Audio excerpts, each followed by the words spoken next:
బాబు ఇంట్లో ఎవరున్నారు? ఇంట్లో మనుషులు ఉంటారు. పశువులు ఉంటాయా?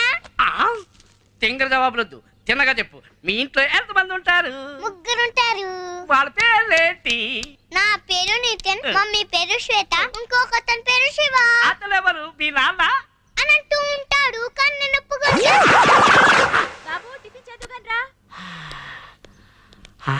ఎవరు కావాలి? జనాభా లెక్కలు మీ పేరేండి? నా పేరు శివ. నా కొడుకు పేరు నితిన్. ఇంకో ఆవిడ ఉంది, పేరు శ్వేత. వాడికి మమ్మీని అని చెప్పుకుంటుంది. ఆవిడికి నాకు ఏ సంబంధం లేదు. మీరు జనాభా లెక్కలంట మమ్మీ. ఏమి లెక్కలో తల్లి, అన్ని తిక్కగా ఉన్నాయి. నువ్వన్నా క్లియర్ గా చెప్తే రాసుకుని పూటకి సెలవు పెట్టి ఇంటికి వెళ్ళిపోతా. నా పేరు శ్వేత.